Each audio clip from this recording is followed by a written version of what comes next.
بسم الله الرحمن الرحيم. في البداية بس قبل ما نبدأ شرح فيديو النهاردة أو الطريقة بتاعت النهاردة، كنت حابب بس الأول نبدأ كده بإننا ندعي لإخواتنا بالرحمة شهداء سوريا وتركيا. وكنت عايز بس أفكرك إن أنا اسمي محمد الشواتفي وبقدم محتوى طبخ. لو عجبتك فيديوهاتي ما تنساش تعملنا الاشتراك في القناة، ده لو بتشوفني من على اليوتيوب. أما لو بتشوفني من أي منصة تانية فما تنساش تعمل لنا اللايك والشير وتتمنى لنا من قلبك الخير. وعشان ما أطولش عليك يا صديقي، تعال أقول لك أنا عملت الكيكة الجامدة دي إزاي بنص كوباية حليب. ففي البدايه كده هتصلي على النبي وتعالى اقول لك نعمل العظمه دي ازاي. هتجيب اي بيضتين كبار عندك وتبدا تنزل بيهم عليهم كوبايه الا ربع سكر، ويفضل السكر يكون ابيض، وهتبدا تنزل بيهم كده.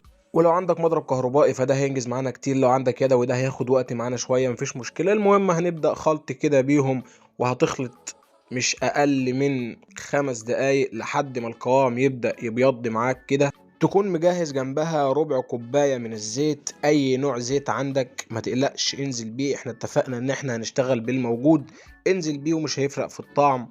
هتبدأ تخلط بقى بعد كل عملية زي ما اتعودنا، هتبدأ تخلط الخليط كويس. وزي ما من اسرار العجينة انها تكون ناجحة ان احنا نعجنها كتير، فمن اسرار نجاح الكيكة هو الخلط الكتير او الضرب الكتير. مش هتفرق يعني، المهم نخلينا في طريقتنا النهاردة. يا عم خليك في اللي انت فيه.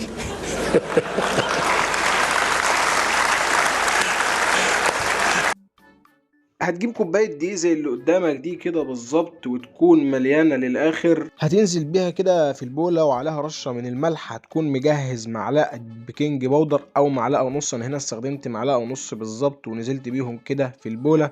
وهتجيب المضرب اليدوي بتاعك وبإيدك كده يا صاحبي بقى وتقلب كويس. وأهم حاجة عندنا بعد كل حاجة إن إحنا بنقلب الخليط تاني، وده ليه؟ عشان خاطر الخليط يمتزج مع بعضه، وما يكونش فيه بالبلدي كده كلاكيع او بواقي اي حاجه يعني، ويكون كله واحد. وانت بتقلب كده ما تقلقش لو لقيت الخليط معاك تقيل سنه او تقيل سيكه، فمش مشكله، هو ده الخليط اللي احنا محتاجينه او القوام اللي احنا عايزينه. بعد ما ضربناه كويس كده هنركنه على جنب.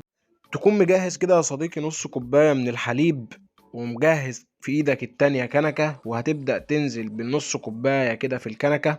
عشان بعد كده هتجيب 3 معالق من الزبدة كبيرة. وبالنسبة للزبدة اللي قدامك دي، فالزبدة اللي قدامك دي زبدة بيتي معمولة في البيت بأقل مكونات. برضو لو عايزين الطريقة عرفوني وانا هعملها لكم في فيديو ان شاء الله. بعد ما نزلنا بالثلاث معالق الزبدة كده في الكنكة، هنبدأ نديهم تقليبة كويسة وتوديها كده تغليها على النار. وده شكلها بعد ما غلت من النار، هتنزل بيها على طول على الخليط الجميل بتاعنا ده، وتبدأ كده بالمضرب واحدة واحدة تقلب. في الأول كده هيكون جامد شوية، بعد كده هتلاقيه سهل خالص. وما تقلقش لو العجينة خفت أو لو القوام بتاعنا بقى خفيف كده، ما تقلقش، انت كده ماشي صح، كمل زي ما انت تقليب. أهم حاجة انك تقلبهم كويس عشان خاطر المكونات كلها تمتزج مع بعض واللبن يدخل في الخليط كله، وده هيكون شكل القوام اللي احنا محتاجينه.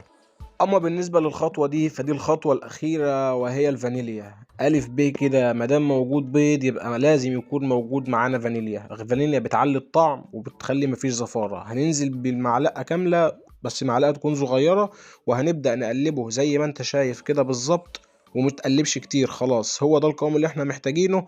هترمي المضرب على جنب.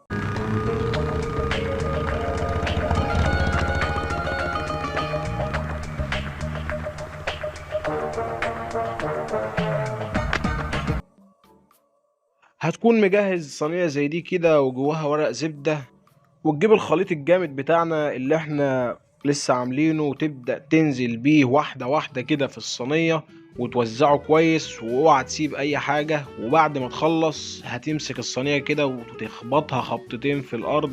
لا يا عم، خبطتين في الارض ايه، انا بهزر معاك. انت هتهزها بس كده عشان خاطر الهواء اللي فيها يطلع على درجة حرارة 170 يا صاحبي. وده هيكون شكلها بعد ما طلعت من الفرن وخدت بالظبط وقت 35 دقيقة. وعلشان خاطر نتأكد ونختبر الكيكة كده وإنها تمام التمام، هتجيب خلة سنان وتغرزها فيها. لو طلعت نظيفة فأنت في المضمون وفي التمام زي كده بالظبط.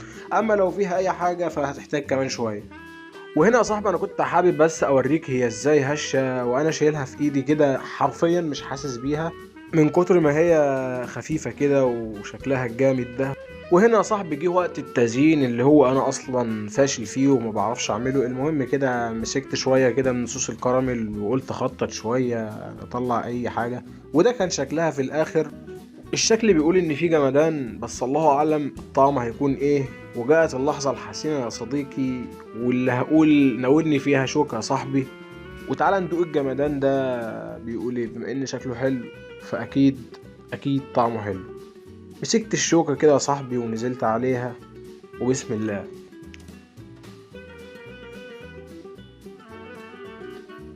لا ثانية واحدة كده، ندوق تاني، ندوق.